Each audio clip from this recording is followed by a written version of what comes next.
Party भित्रैका नेताले देशमा अनिष्ट हुने काम गरेको प्रधानमन्त्री ओलीको आरोप। मुलुकलाई समृद्ध बनाउन सरकार प्रतिबद्ध रहेको दाबी।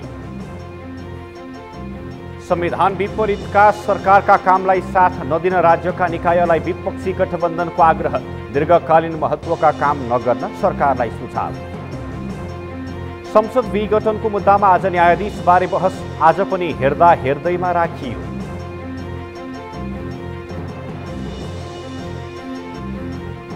बजेटबारे अर्थविद तथा निजी क्षेत्रको मिश्रित प्रतिक्रिया। कार्यान्वयन चुनौतीपूर्ण, प्रभावकारी कार्यान्वयनको योजनासहित बजेट ल्याएको सरकारी दाबी। र अन्तर्राष्ट्रिय फुटबलमा नेपालको आशातीत प्रदर्शन रहेको विश्लेषकको भनाई। इराक विरुद्धको मैत्रीपूर्ण खेलमा नेपाल पराजित।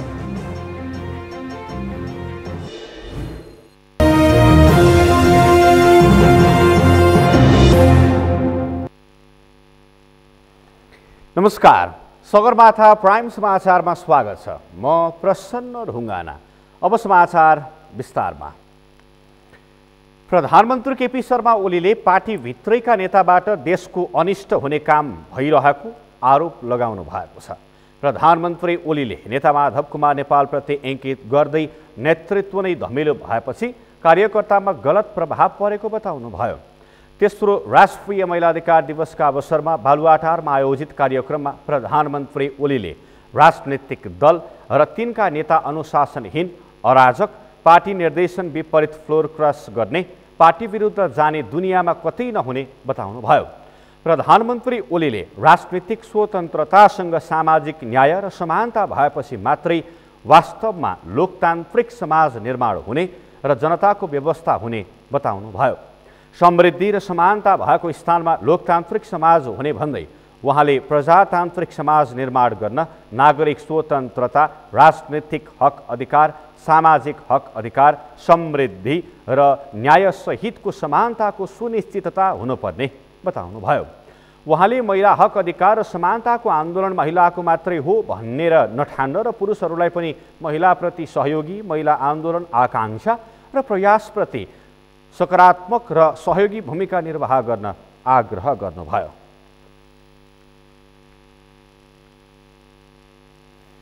विपक्षी गठबन्धनका 5 राजनैतिक दलहरूले देश र जनतालाई दीर्घकालीन असर पर्ने किसिमका काम कारबाही नगर्न सरकारलाई चेतावनी दिएका छन्। आइतबार नेपाली कांग्रेसका सभापति शेरबहादुर देउवाको निवास बुढा नीलकण्ठमा बसेको नेपाली कांग्रेस, नेकपा माओवादी केन्द्र, नेकपा एमालेको माधव कुमार नेपाल समूह, जनता समाजवादी पार्टीको उपेन्द्र यादव समूह र राष्ट्रिय जनमोर्चाको शीर्ष नेताहरूको बैठकले देश र जनतालाई असर पर्ने किसिमका कुनै पनि काम कारबाही नगर्न सरकारलाई चेतावनी दिएको हो।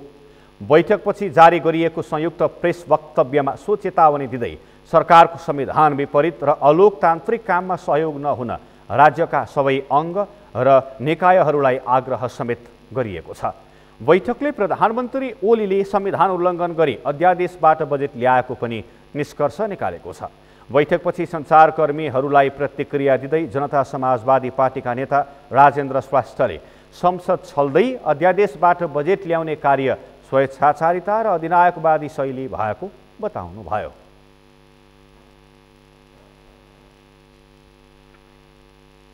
ढङ्गले अध्यादेशको शासन हैन, विधेयक अधिवेशनमा विधेयक नल्याउने, संसद भङ्ग गर्दै अध्यादेशको शासन ल्याउने जुन काम भइरहेछ, यो भनेको चाहिँ स्वेच्छाचारिता र अधिनायकवादी शैली हो हैन।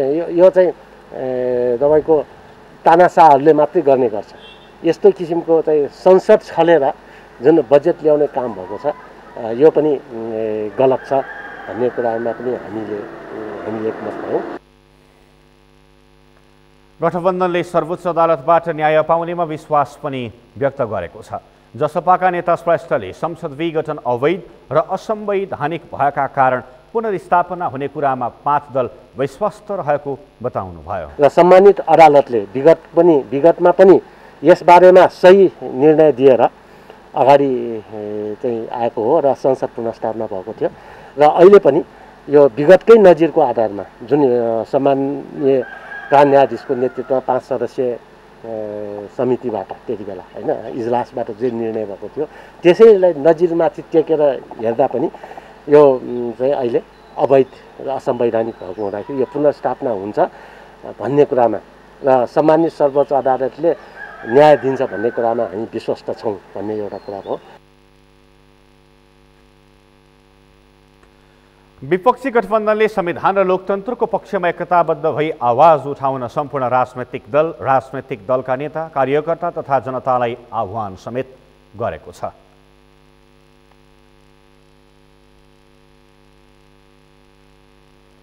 प्रतिनिधि सभा विघटन विरुद्ध दायर भएको मुद्दाको सुनवाई हेर्दैमा सकिएको छ। शुक्रबार सुरु भएको बहस आज पनि संवैधानिक इजलासमा राखिएका न्यायाधीशमाथि प्रश्न उठाएपछि फेरि सुनवाई हेर्दैमा राखेर स्थगित भएको हो। अमृत ढकालको रिपोर्ट। प्रधानमन्त्री केपी शर्मा ओलीको सिफारिसमा राष्ट्रपतिले संसद विघटन गर्दै आगामी कार्तिक 26 र मङ्सिर 3 गते निर्वाचनको मिति घोषणा गरेपछि मुलुकको राजनीतिक ध्रुवीकृत भएको छ। संसद विघटनको पक्ष र विपक्षमा सर्वोच्च अदालतमा 30 वटा रिट दायर भएका छन्। विघटन विरुद्ध 26 र पक्षमा 4 वटा रिट दायर भएपछि शुक्रबारदेखि बहस जारी छ। तर बहस विषयमा भन्दा पनि संवैधानिक इजलासमा राखिएका न्यायाधीशकै विषयमा अघि बढ्न सकेको छैन। प्रधान न्यायाधीशले एकजना कानुन व्यवसायीले 10 मिनेटको समय तोकेर बहसको अनुमति दिए पनि विपक्षी कानुन व्यवसायीले न्यायाधीश तेजबहादुर केसी र बम बहादुर श्रेष्ठको सहभागितामाथि नै प्रश्न उठाएका छन्। शुक्रबार झै कानुन व्यवसायीले आइतबार पनि न्यायाधीश केसी र श्रेष्ठको सहभागितामा बनेको इजलासले दिने न्यायको निष्पक्षतामाथि नै प्रश्न उठाएका छन्। नेकपा विभाजनको फैसला सुनाएको भन्दै कानुन व्यवसायीले यसमा प्रश्न उठाएका हुन्। आइतबारको इजलासमा वरिष्ठ अधिवक्ता बद्रीबहादुर कार्की र शम्भु थापाले न्यायाधीश केसी र श्रेष्ठले यो मुद्दामा न्याय दिन नसक्ने भन्दै प्रश्न उठाएका छन्। तर प्रधान न्यायाधीश चोलेन र शमशेर जबराले नेकपा एकता भङ्गको मुद्दा र संसद विघटनको मुद्दालाई जोड्न नहुने जिकिर गरेका छन्। महान्यायाधिवक्ता रमेश बडालले संसद विघटनको मुद्दामा अदालतलाई दबावमा राख्न खोजिएको भन्दै आपत्ति जनाएका छन्। महान्यायाधिवक्ता बडालले फैसलालाई आधार मान्दै इजलासका न्यायाधीशमाथि नै प्रश्न उठाउने हो भने निवेदन हालेर त्यसमा चुनौती दिने चेतावनी दिएका छन्।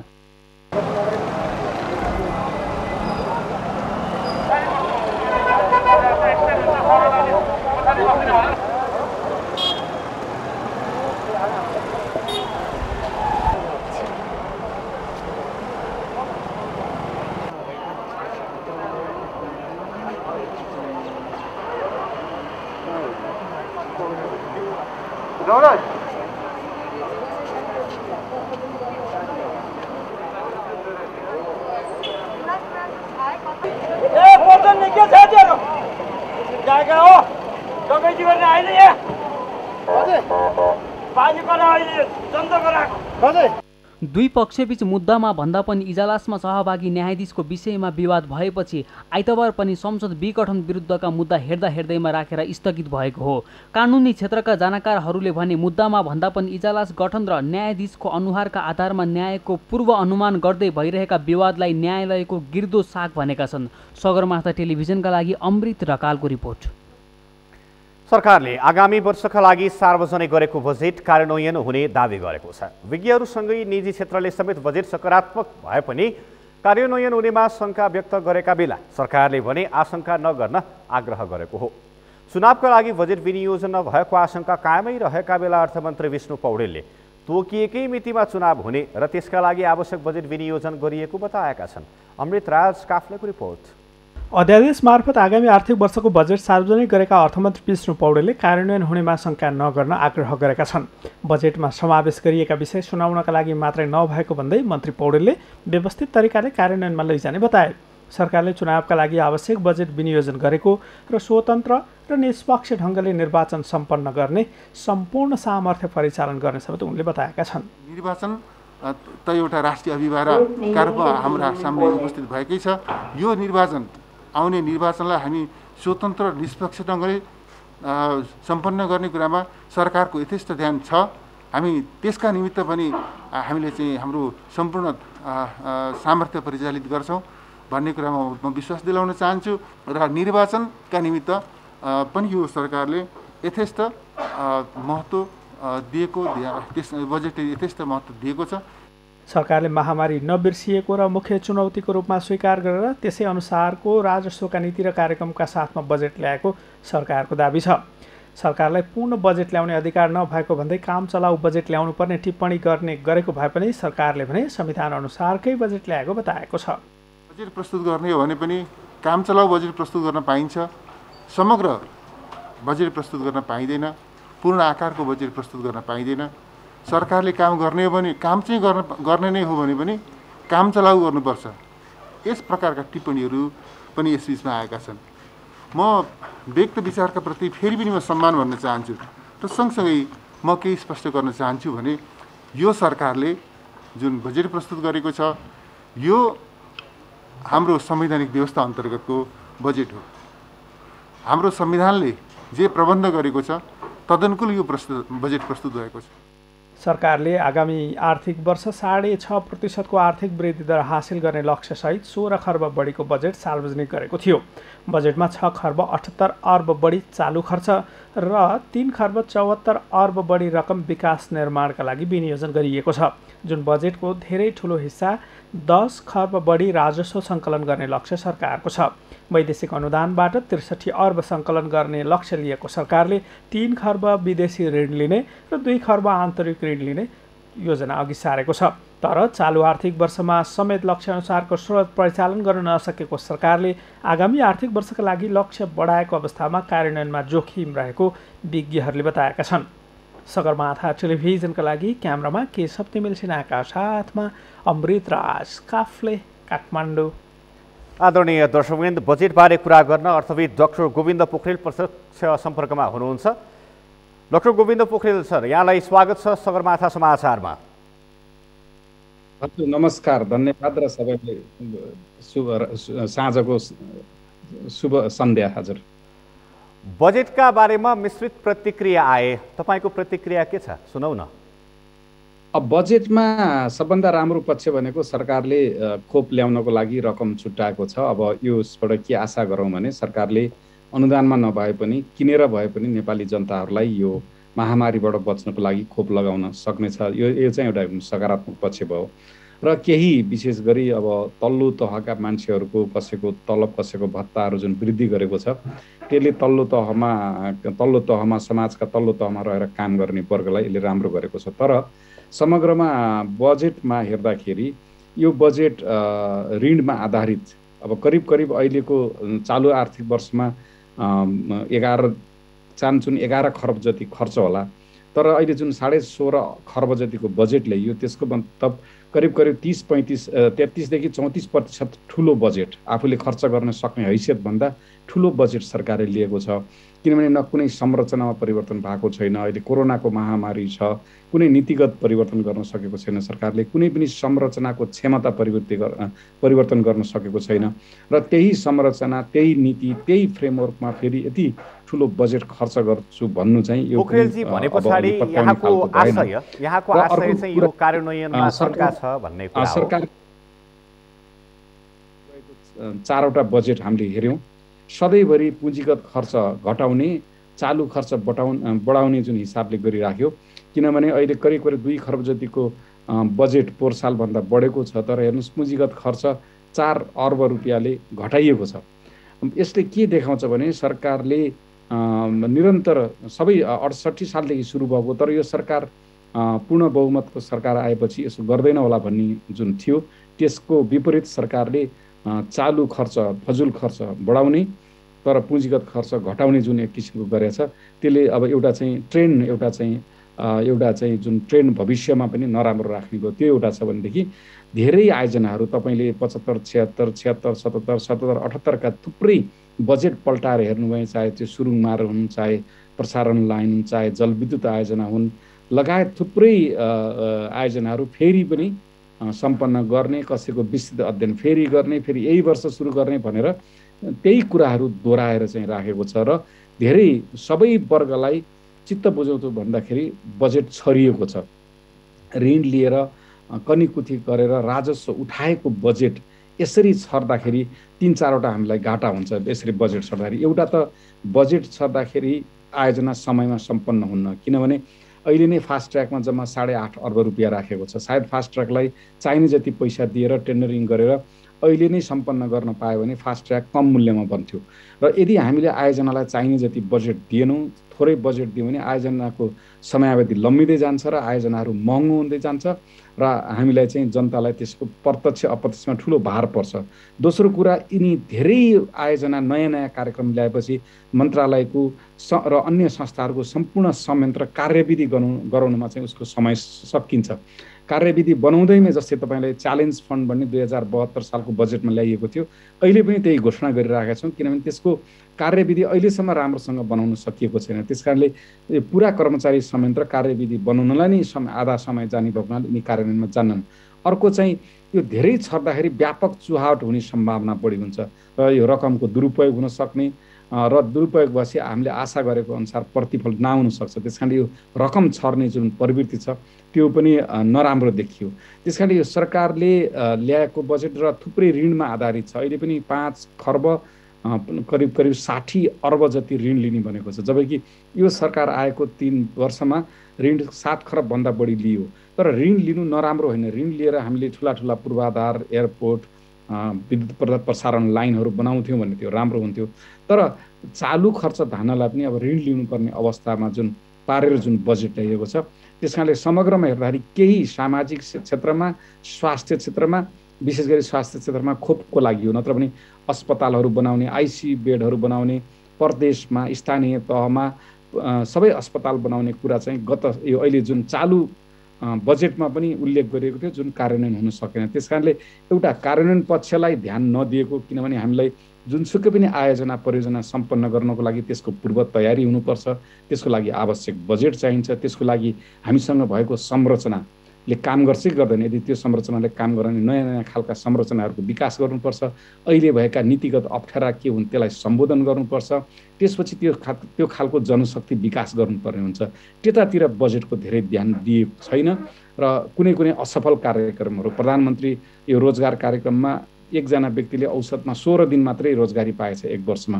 त्यस कारणले त्यस्ता रोजगारी भन्दा पनि अलिकति आत्मबल, अलि मान्छेहरूको स्वाभिमान बढ्ने खालको, दिगो हुने खालको रोजगारी सिर्जनातिर चाहिँ सरकार लाग्नु पर्थ्यो, त्यतातिर चाहिँ कम देखिएको छ। पोखरेलजी, यहाँले जसरी यो फेरिस्त सुनाउनु भयो, फेरि आयोजनातिर लाग्ने भनेर तपाईँले यसरी भन्दै गर्दाखेरि तपाईँलाई यो बजेट कार्यान्वयनमा शङ्का लागेको हो? एकदम बजेटको कार्यान्वयनमा शङ्का छ, किनभने सजिलो चाहिँ तपाईँले जुन वितरण गर्ने तलब भत्ताहरू अथवा यस्तो जुन दिने भन्ने छ त्यो चाहिँ सजिलै दिन सक्नुहुन्छ। तर जस्तै विभिन्न प्रकारको सर्टिफिकेट राखेर अब पढेको विद्यार्थीहरूलाई चाहिँ ऋण दिने भन्ने चाहिँ यो आज 3 वर्ष भयो, 75-76 को बजेटमा पनि थियो।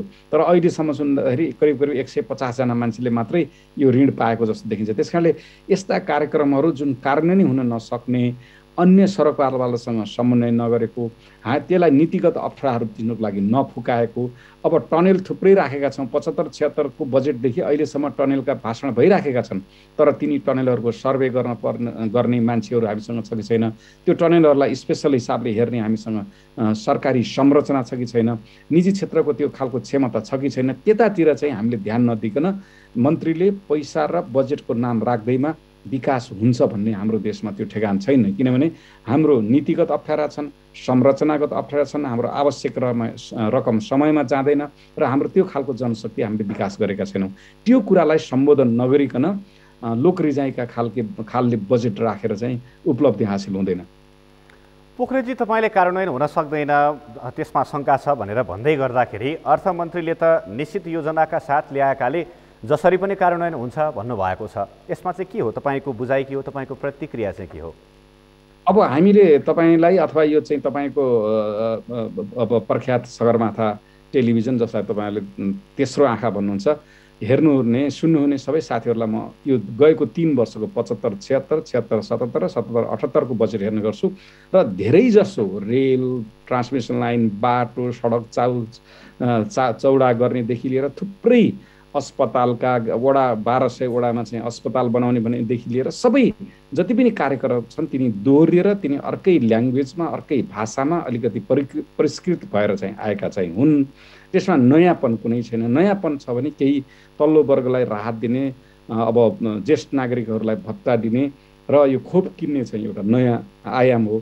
नत्र अरू चिजहरूमा र अलिकति यो जुन अहिले यो बजेट सुरु हुने साउनदेखि हो, तर यो बजेटले अहिलेदेखि नै राहत दिने भन्ने जुन यो अहिले आगामी सालको बजेटलाई, आगामी आर्थिक वर्षको बजेटलाई अहिले नै कार्यान्वयन गर्ने हिसाबले जुन आएका छन्, तिनी बाहेक यो बजेटले उत्पादन बढाउने, किनभने तपाईँ यो तरकारी, माछा, मासु, फलफुलमा त 2 वर्षभित्रै हामी चाहिँ आत्मनिर्भर हुन्छ भनेको त गएको 2 वर्ष अगाडिको बजेटमा यो उल्लेख गरिएको थियो 76-77 को बजेटमा, तर अहिलेसम्म त्यो चाहिँ भएन। त्यसकारणले यी कार्यक्रमहरू उही पुरानै हुन्, तिनलाई अलिकति सरलीकृत गरेर परिष्कृत भाषामा फेरि पस्किएको हो र यिनको कार्यान्वयन 3 वर्ष सरकारले कार्यान्वयन त गर्न सकेन भनेपछि यो कार्यान्वयन गर्दाखेरि देखिएका समस्या के थिए?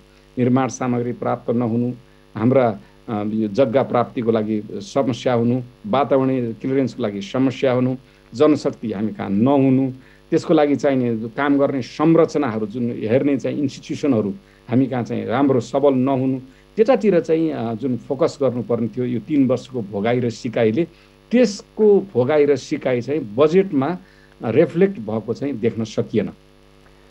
त्यसो हो भने अबको विकल्प के हो? तपाईँलाई चाहिँ आफूलाई लाग्छ नि यो चाहिँ गरेको भए राम्रो हुन्थ्यो भन्ने तपाईँको त केही धारणा होला नि त?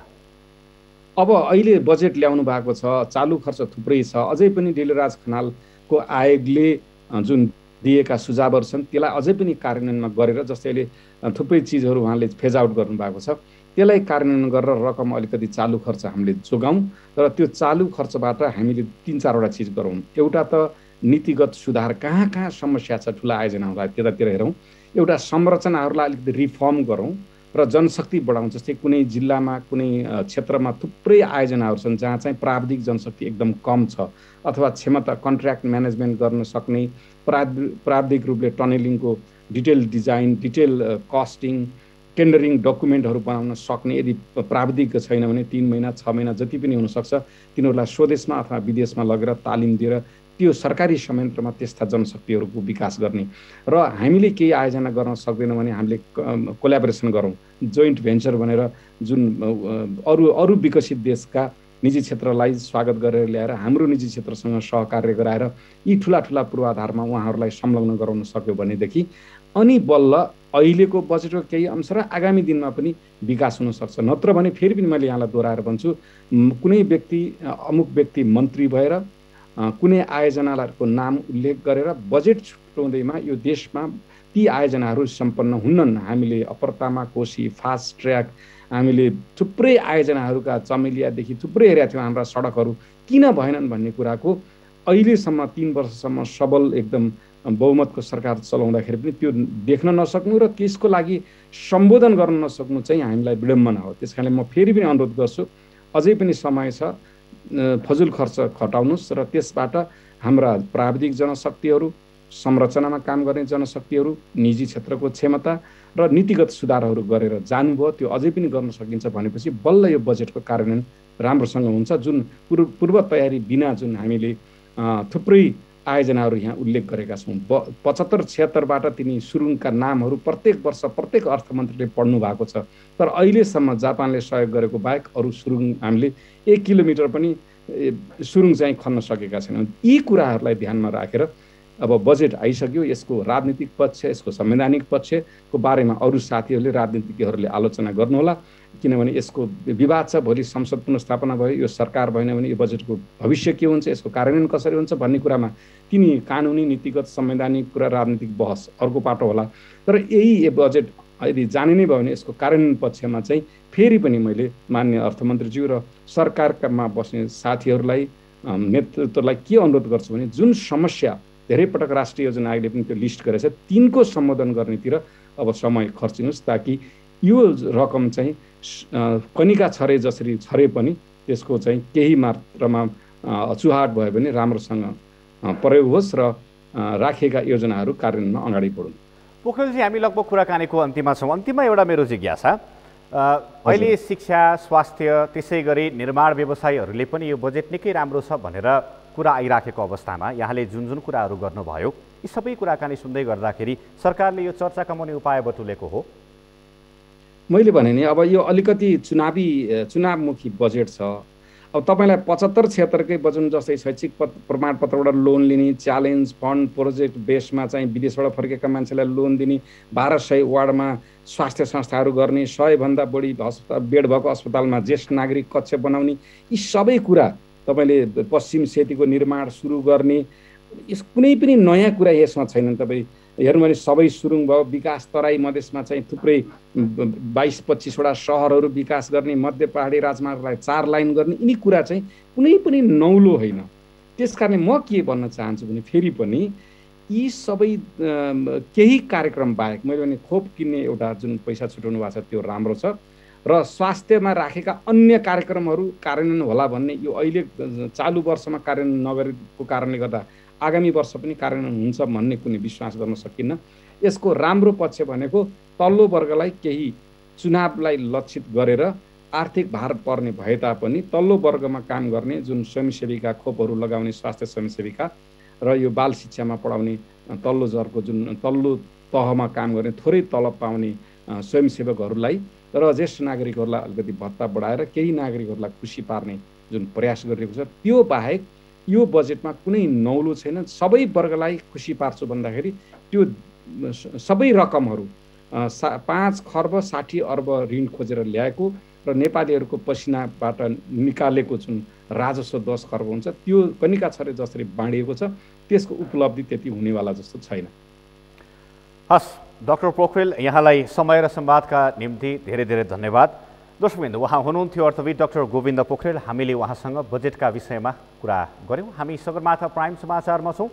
पालो भएको छ विश्रामको। विश्रामपछि सुदूरपश्चिम प्रदेशमा एमाले विवाद उत्कर्षमा स्थायी कमिटीको निर्देशन, प्रदेश संसदीय दलले मानेन, 4 मन्त्री र 3 राज्य मन्त्री सरकारमा सहभागी।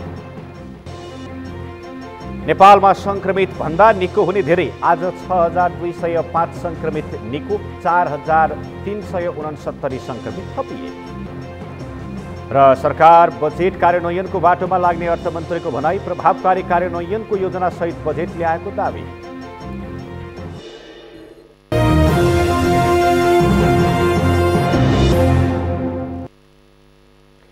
विश्रामपछि पुनः स्वागत छ। अब बाँकी समाचार। केन्द्रमा नेकपा एमाले विवाद पार्टी नै अलग हुने अवस्थामा पुगिरहेका बेला सुदूरपश्चिमको एमाले विवाद पनि उत्कर्षमा पुगेको छ।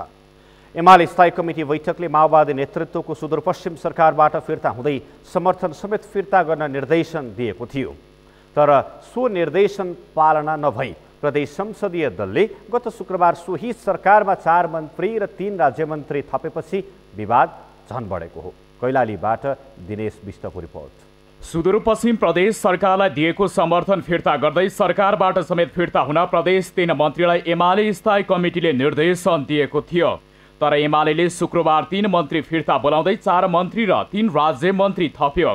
शुक्रबार नै मन्त्री तथा राज्य मन्त्रीहरूले शपथ लिइसकेका छन्। सांसदहरूलाई अर्को समूहमा जानबाट जोगाउन 3 जनालाई राज्य मन्त्री नै बनाइयो। एमाले स्थायी समितिले दिएको निर्देशन नमान्ने भन्दै तत्कालीन मन्त्री माया भट्ट, कृष्ण सुवेदी र दलका नेता प्रकाश बहादुर शाहलाई एमाले प्रदेश कमिटीले केन्द्रमा कारबाहीको लागि सिफारिस गरेको थियो। पार्टीले कारबाही गर्दा गर्दै फेरि पनि मन्त्री थपेपछि उनीहरूलाई पनि पार्टी प्रदेश कमिटीले स्पष्टीकरण सोधेको थियो। एमालेको माधव खेमामा रहेका सांसदहरूले आफ्नो समूहबाट मन्त्री बनाए भने अध्यक्ष ओली निकट रहेकाहरूलाई त्यसको विरोध जनाएका छन्। हिजो मन्त्री हुन जानेहरू उहाँहरू क्षणिक राजनीतिक स्वार्थको लागि मन्त्री बन्नुभएको छ। उहाँहरूको राजनीतिक भविष्य यति नै हो। पार्टीले उहाँहरूलाई कारबाही गर्छ। सूर्य चिन्हबाट नेपाल कम्युनिस्ट पार्टी एमालेको निर्वाचन चिन्ह सूर्य, सूर्य चिन्हबाट निर्वाचित भएका मान्छेहरू त्यही नेकपा एमालेको चाहिने निर्देशनलाई व्यवस्था गर्दै उहाँहरू चाहिने नेकपा माओवादीको नेतृत्वमा रहेको मुख्यमन्त्री रहेको सरकारबाट फर्क भनेर पार्टीले निर्देशन गर्दा गर्दै फेरि उहाँकै नेतृत्वमा उहाँकै चाहिने प्रमुखत्वमा सामेल हुन जानुभएको छ। र त्यहाँ जाँदाखेरि मैले के चाहिने स्टडी गरिरहेको छु भने जो जानुपर्ने जो चर्चामा थिए ती मान्छेहरू गएका छैनन्। जसको चर्चा थिएन, जसलाई हामीले त्यहाँ पुग्ने हैसियत पनि देखेका थिएनौँ, तर ती मान्छेहरू गए।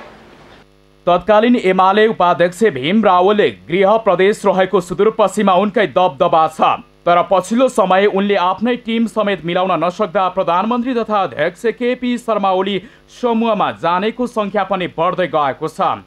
माओवादी र भीम रावल समूहले 11 सदस्यीय मन्त्रीमण्डलसहित बलियो उपस्थिति देखाइरहँदा ओली समूहले सबैलाई कारबाही गर्ने चेतावनी दिएको छ। तर रावल निकटले भने यस्तो अवस्थामा सरकारबाट बाहिरिएर केन्द्र जस्तै अस्थिरता निम्ताउनु भन्दा जनताकै लागि काम गर्न सरकारलाई झन बलियो बनाएको दाबी गरेको छ। पार्टी र संसदीय दल छुट्टै हुन्छ भन्ने हिजो परिकल्पना गरेको थिएन। त्यसो भएको भएर कुनै पनि कारबाहीहरू संसदीय दलबाट चाहिँ जान्छ। प्रवेश गर्ने भनेको संसदीय दलबाट पार्टीले सुझाव दिन्छ, निर्देशन दिन्छ।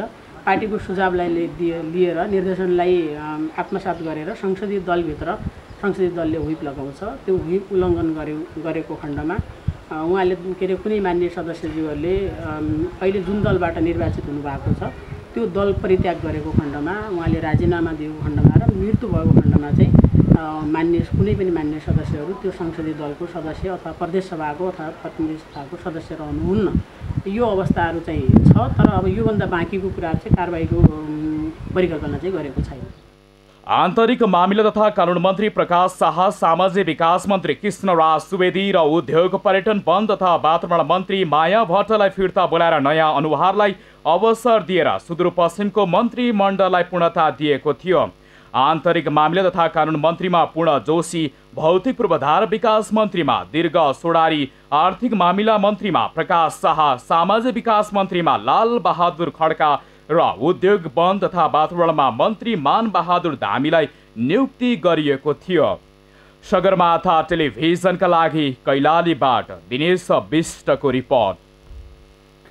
आदरणीय दर्शकवृन्द, नेकपा एमालेको सुदूरपश्चिम प्रदेशमा भएको विवादको पछिल्लो अवस्था, प्रदेश र केन्द्रका नेताहरूबीचको आन्तरिक तालमेल तथा सरकारलाई दिएको समर्थनका बारेमा कुराकानी गर्न प्रत्यक्ष टेलिफोन सम्पर्कमा दिनेश विष्ट हुनुहुन्छ। दिनेशजी, हजुर प्रसन्नजी, यो विवादको चुरो कुरो चाहिँ के रहेछ? पक्कै पनि जुन नेकपा हुँदादेखि नै विवाद भयो, त्यसपछि सर्वोच्च अदालतले दुई पार्टीलाई अलग अलग बनाइदियो। त्यसपछि नेकपा एमाले भित्रको विवाद पनि त्यसै चुलिएको अवस्था छ। केन्द्रमा को कुरा धेरै गर्नु पर्दैन, त्यही कुरो सेम सुदूरपश्चिम प्रदेशमा पनि देखिएको अवस्था छ। सुदूरपश्चिम प्रदेशमा नेकपाबाट अहिले कारबाही गरिएका माधव नेपाल र त्यसपछि भीम रावल समूहको यहाँ वर्चस्व छ। करिब 25 जना सांसदहरूमध्ये 18 जना सांसदहरू अहिले भीम रावल पक्षमै छन्।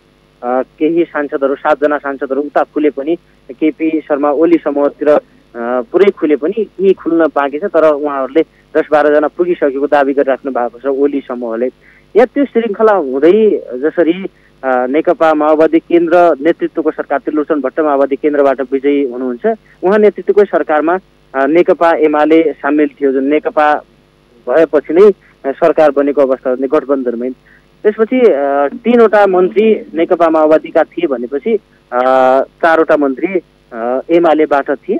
झपट बोहरा चाहिँ एमालेतिरै लागेपछि माओवादी केन्द्रले उहाँलाई बर्खास्त गरिसक्यो, पार्टीबाट निष्कासन गरिसकेपछि सांसद पद पनि गयो, मन्त्री पनि गयो। तत्कालीन अवस्थामै नेकपा हुँदा नै ओली समूहमा खुलिसकेपछि पठान सिंह बोहरालाई पनि मुख्यमन्त्रीले पदमुक्त गरिसकेको अवस्था थियो। पछिल्लो समय 2टा मन्त्रालय खाली थिए सुदूरपश्चिम प्रदेशमा।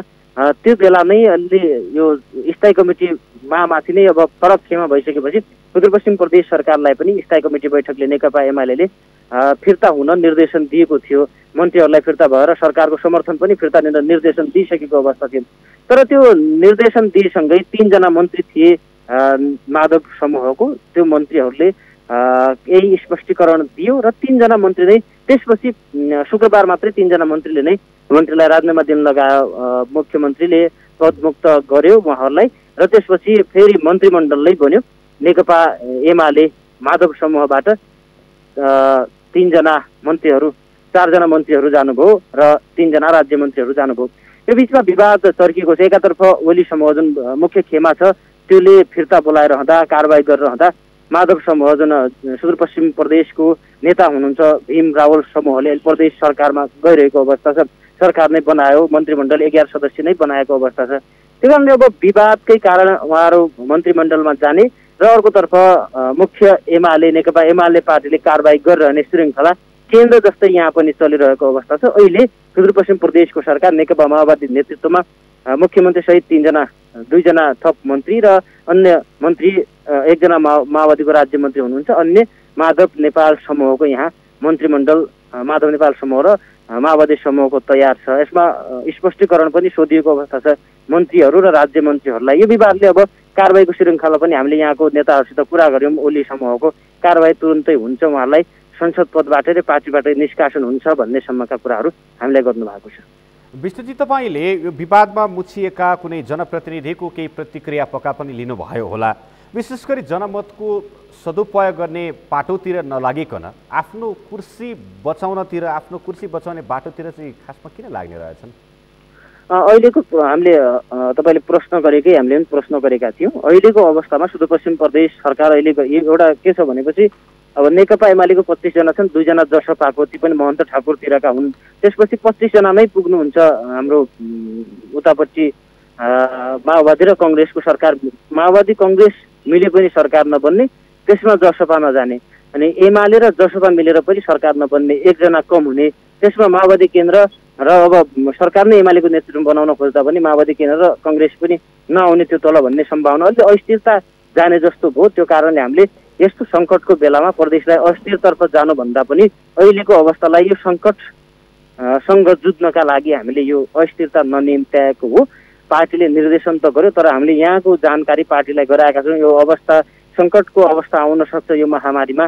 त्यो कारणले हामीले मन्त्री परिषद पनि पूर्णता दियौँ, केही नयाँ साथीहरूलाई जिम्मेवार दियौँ, पुराना साथीलाई फिर्ता बोलायौँ। यो अवस्था अलिक जटिल छ। यो पछि हामी यो अवस्था अलिक कोरोना महामारीबाट केही अलि सहज स्थितिमा गयो भनेपछि फेरि एमालेकै नेतृत्वमा सरकार बनाउनका लागि अग्रसर हुन्छौँ। सकेसम्म हामी एमालेकै नेतृत्वमा सरकार बनाउँछौँ। हामी पार्टीबाट विमुख भएका होइनौँ। अहिलेको अवस्थामा प्रदेशका जनतालाई हामीले दिनुपर्ने काम गर्नुपर्ने कामबाट ब्याग नभएर काम गर्न खोजेका हौँ भन्ने हामीलाई प्रतिक्रिया दिनुभएको छ। समग्र जानकारीका लागि यहाँलाई धन्यवाद। नेकपा एमालेको सुदूरपश्चिम प्रदेशमा भएको विवादको पछिल्लो अवस्था, प्रदेश र केन्द्रका नेताहरूबीचको आन्तरिक तालमेल तथा सरकारलाई दिएको समर्थनका बारेमा हामीले हाम्रा कैलालीका सहकर्मी दिनेश विष्टसँग कुराकानी गऱ्यौँ। सगरमाथा प्राइम समाचारमा छौँ। अब बाँकी समाचार। नेपालमा आज थप 4,369 जनामा कोरोना सङ्क्रमण पुष्टि भएको छ। देशभर गरिएको 10,986 जनाको PCR परीक्षणमा 3,702 र 1,784 जनाको एन्टिजेन विधिबाट गरिएको परीक्षणमा 667 जनामा कोरोना पुष्टि भएको स्वास्थ्य मन्त्रालयले जनाएको छ। त्यसै गरी थप 109 सङ्क्रमितको कोरोनाका कारण मृत्यु भएको छ। थप 6,205 सङ्क्रमित निको भएका छन्। हाल मुलुकभर 1,08,897 जना सक्रिय सङ्क्रमित रहेको मन्त्रालयले जनाएको छ। त्यस्तै 763 जना क्वारेन्टिनमा छन्।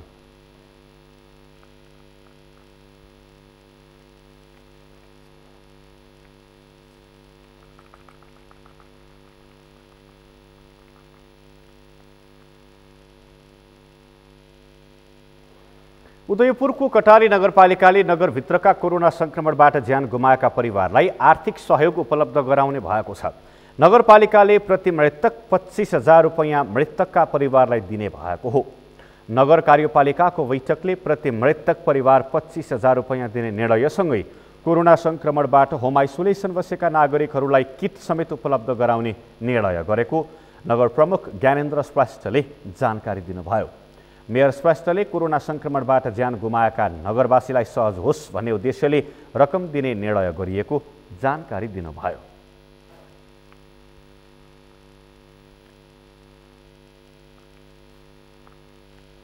समाचारमा पालो भएको छ विश्रामपछि। सरकार बजेट कार्यान्वयनको बाटोमा लाग्ने अर्थमन्त्रीको भनाई, प्रभावकारी कार्यान्वयनको योजनासहित बजेट ल्याएको दाबी। र अन्तर्राष्ट्रिय फुटबलमा नेपालको आशातीत प्रदर्शन रहेको विश्लेषकको भनाई, इराक विरुद्धको मैत्रीपूर्ण खेलमा नेपाल पराजित।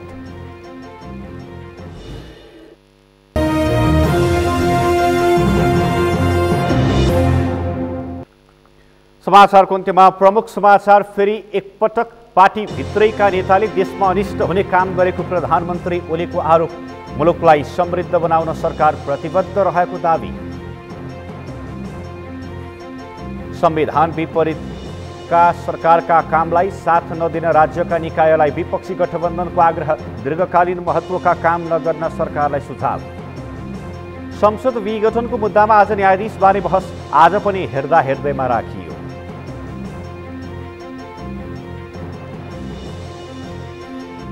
बजेटबारे अर्थविद तथा निजी क्षेत्रको मिश्रित प्रतिक्रिया। कार्यान्वयन चुनौतीपूर्ण, प्रभावकारी कार्यान्वयनको योजनासहित बजेट ल्याएको सरकारी दावी। र अन्तर्राष्ट्रिय फुटबलमा नेपालको आशातीत प्रदर्शन रहेको विश्लेषकको भनाई। इराक विरुद्धको मैत्रीपूर्ण खेलमा नेपाल पराजित। सगरमाथा प्राइम समाचार अहिलेलाई सकियो। तपाईँ समाचार बुलेटिनका साथै सगरमाथा टेलिभिजनका सम्पूर्ण कार्यक्रम www.sagarmatha.tv मा पनि पढ्न र हेर्न सक्नुहुनेछ। साथै युट्युबमा youtube.com/sagarmathatv नेपालमा हेर्न सक्नुहुनेछ। तपाईँ हामीलाई फेसबुकमा पनि facebook.com/yestv नेपालमा फलो गर्न सक्नुहुनेछ। समाचारको शिखर, नेपालको गौरव, नेपालको पहिलो न्युज च्यानल सगरमाथा टेलिभिजन हेर्दै गर्नुहोला। नमस्कार।